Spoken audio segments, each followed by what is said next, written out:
Hey everyone, we're going to read Peter Pan today by Walt Disney.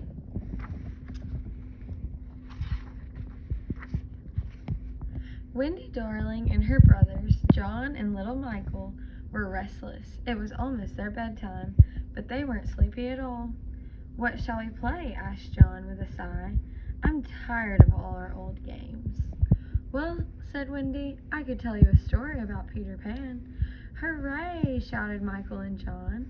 So Wendy told them about Peter Pan and the pirates. Wendy knew lots of stories about Peter Pan. Peter was a magical boy who lived in Neverland with his friends, the Lost Boys, and a pixie named Tinkerbell. In Wendy's stories, Peter and his friends had lots of exciting adventures. After Wendy had finished this story, John and Michael pretended to be pirates. "Take that!" shouted John as he waved his toy sword. Just then the children heard a voice just outside their window. "It must be around here somewhere," the voice said. The children looked out. It was Peter Pan. Peter flew by the nursery window often. He loved Wendy's stories, especially since they were all about him. But the last time he had visited the nursery, he had left something behind. "Have you seen my shadow?" Peter asked. "Oh, Peter," said Wendy with a chuckle. "Here's your shadow. Sit down and I'll sew it back on."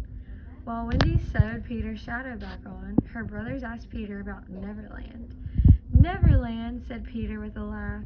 "It's a wonderful place. I'll take you there," he offered. "Once we're there, Wendy, you can tell the Lost Boys your stories, and John and Michael can help us all fight pirates." "But how can we get there?" Wendy asked. "That's easy. All you've got to do is fly.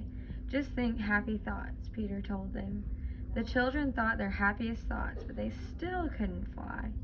"We won't be able to go with you," said a disappointed Wendy.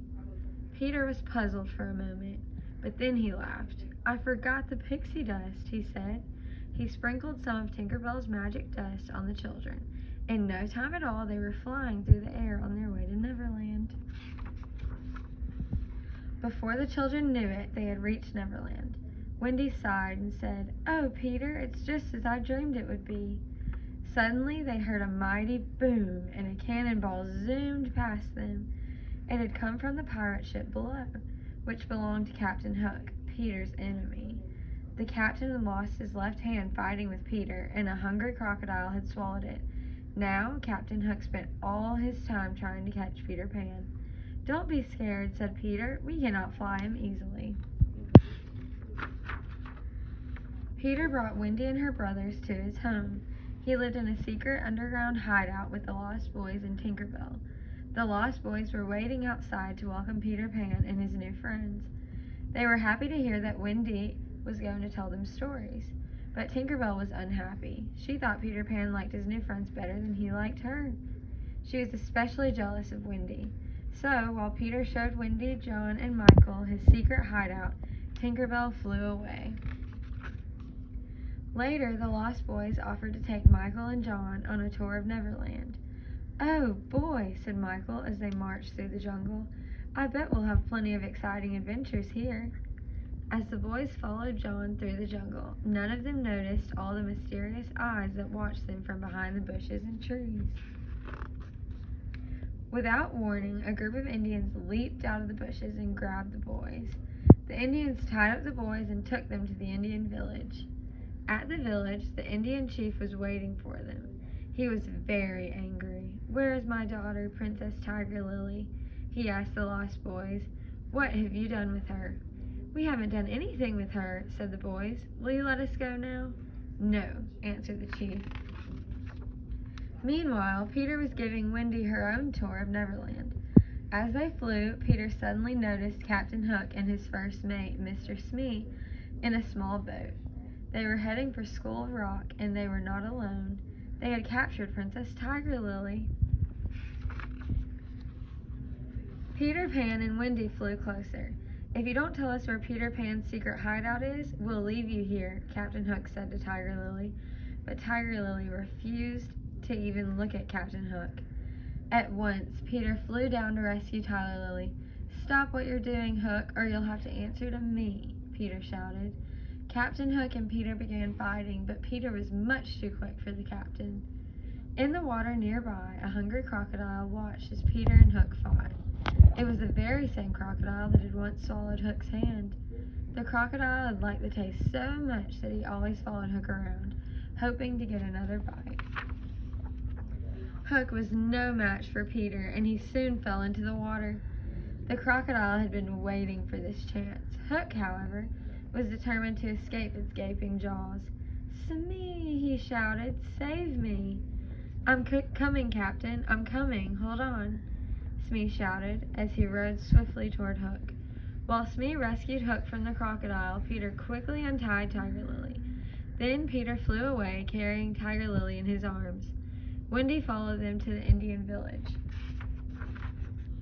The chief was very happy to get his daughter back.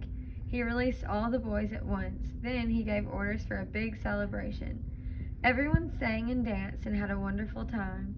After the party, Peter, Wendy, and all the boys went back to the secret hideout. Tinkerbell hadn't gone to the party. She was still jealous of Wendy, and when everyone returned, Tinkerbell flew off by herself. She was so angry that she didn't notice someone was watching her. Suddenly, the little pixie found herself trapped in a pirate's cap.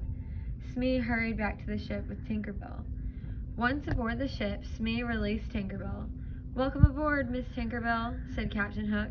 "I'm sure you've noticed," he continued, "that things have gone from bad to worse on this island since that girl Wendy arrived.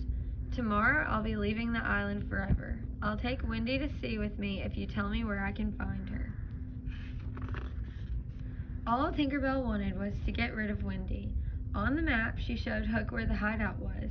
She didn't know Hook was really after Peter Pan. "You've been most helpful," sneered Hook. "Now I have Peter Pan right where I want him." Hook locked Tinkerbell in a lantern and ordered his men to surround Peter's hideout. Meanwhile, Wendy and her brothers had decided it was time to go home. The Lost Boys wanted to join them, but Peter didn't want to leave Neverland, so he stayed behind in the hideout and never saw the pirates capture Wendy and the boys as they left.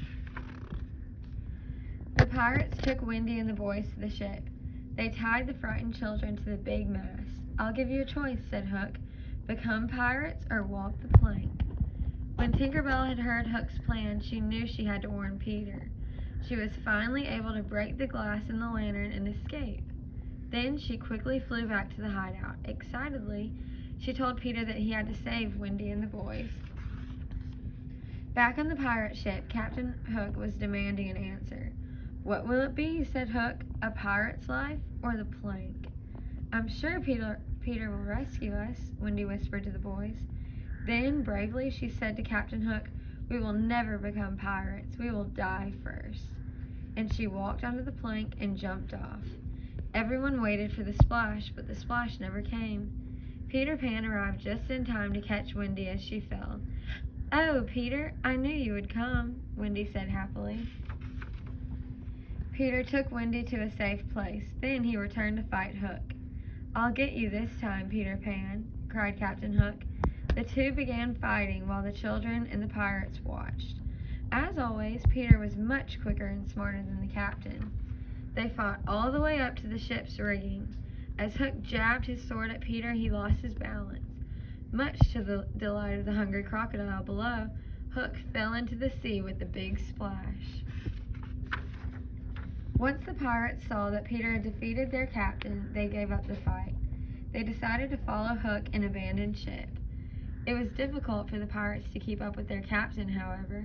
Hook was swimming very fast, trying to escape the hungry crocodile. Back on the ship, everyone cheered for Peter Pan. They were surprised to hear him give orders to cast off. "Where are we going?" Wendy asked him. "I'm taking you home," Peter told her. At Peter Pan's command, Tinkerbell happily sprinkled the pirate ship with golden pixie dust to make it fly. Soon the children were back in the nursery. They knelt by their window and watched the magical ship sail off into the starry sky. As they waved goodbye, Wendy and her brothers knew they would never forget their adventures with Peter Pan. That's the end. Have a happy Reading America week. See y'all later.